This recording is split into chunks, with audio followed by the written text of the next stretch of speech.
Jelajahi cara baru mendapatkan informasi. Download Metro TV Extend sekarang.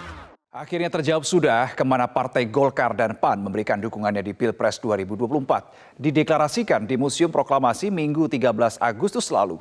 Golkar dan PAN memilih bersekutu dengan Prabowo Subianto ketimbang berlabuh ke kubu Ganjar Pranowo. Mungkinkah ada desain politik yang lebih besar di balik keputusan Golkar dan PAN mendukung Prabowo?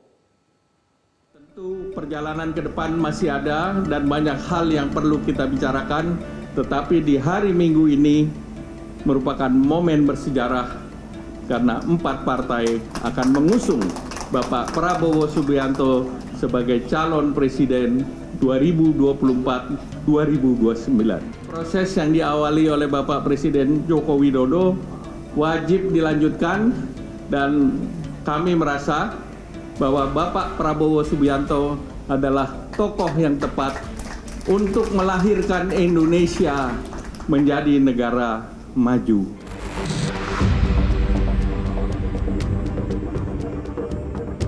Itulah alasan Ketua Umum Partai Golkar Erlangga Hartarto yang berubah haluan dan merapatkan barisan ke kubu Prabowo bersama PAN, PKB, dan Gerindra. Masuknya Golkar dan PAN membawa angin segar sekaligus menyuntikkan kekuatan politik. Lalu apakah PDIP menjadi panik? Buat PDI Perjuangan sendiri, hal ini sama sekali tidak ada pengaruh. Kenapa tidak ada pengaruh? Karena kita sudah terkonsolidasi dengan begitu baik dan kemudian sudah mempunyai banyak pengalaman. Artinya kita sudah buktikan 2 kali kita mampu mengalahkan Prabowo. Dan yang ketiga ini bukanlah hal yang sulit gitu loh. Nah, rasa percaya diri itu tinggi di korps PDI Perjuangan. Sebelumnya, pekan lalu, Wakil Ketua Dewan Pembina Partai Gerindra yang juga adik Prabowo Subianto, Hashim Joyo Hadikusumo memastikan bergabungnya Golkar dan PAN atas restu Presiden Joko Widodo. Ini setahu saya yang masih mendukung Prabowo adalah PKB. Walaupun ya masih ada yang persoalkan siapa cawapresnya, tapi saat ini setahu saya masih PKB. Terus saat ini yang sudah cenderung sangat cenderung dukung Prabowo adalah PAN, PAN. Dan yang saya tahu karena saya juga hadir dari Golkar. Dari Golkar, ya saya bisa katakan ya secara tidak resmi Pak Erlangga, Pak Lodewijk Paulus dan Pak Dito datang ke Pak Prabowo minggu lalu. Saya hadir. Saya tidak ikut diskusi yang terinci karena saya waktu itu ikut rapat di ruangan lain. Tapi yang datang dan saya jabat tangan waktu keluar dan sinyal dan semua senyum-senyum. Pak Prabowo, Pak Muzani ya senyum-senyum. Pak Erlangga, Pak Lodewijk dan Pak Dito juga senyum.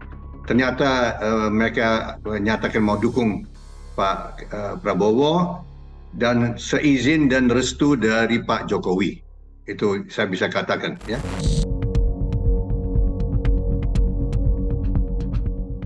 Sebelumnya, berbekal klarifikasi dari Presiden Joko Widodo yang juga sebagai petugas partai PDIP, Sekjen PDI Perjuangan Hasto Kristianto menegaskan nama Presiden Joko Widodo hanya dicatut telah mendukung Prabowo. Pak Jokowi yang namanya dicatut, beliau sudah melakukan klarifikasi bahwa itu tidak benar. Pak Jokowi tidak pernah campur tangan di dalam pembentukan kerjasama partai politik. Sementara itu enggan ditarik-tarik dalam intrik politik, Presiden Joko Widodo memastikan dirinya tidak ada sangkut pautnya dengan manuver parpol dalam berkoalisi, termasuk penentuan capres dan cawapres. Saya ini bukan ketua umum parpol, bukan ketua umum partai politik, bukan juga ketua koalisi partai. Dan sesuai ketentuan undang-undang, Yang menentukan capres dan cawapres itu adalah partai politik dan koalisi partai politik.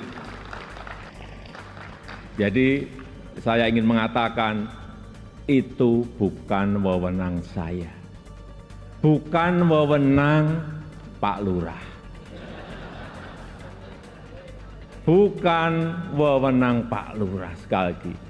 Walaupun saya paham ini sudah menjadi nasib seorang presiden untuk dijadikan paten-patenan dalam bahasa Jawa, dijadikan alibi, dijadikan tameng.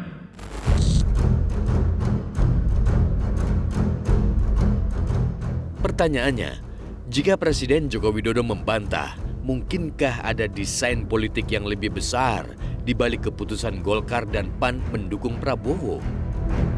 Klarifikasi ini penting untuk menjaga keseimbangan kekuasaan, terutama PDI Perjuangan yang sudah mendeklarasikan Ganjar Pranowo.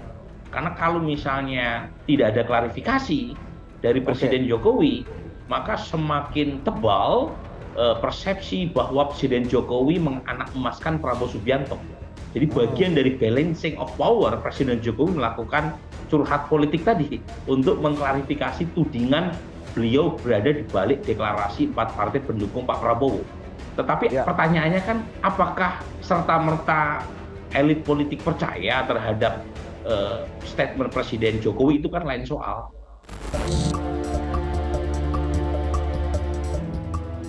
Meski koalisi Prabowo kini menjadi gemuk, lalu siapakah sosok calon pendamping yang akan ditunjuk?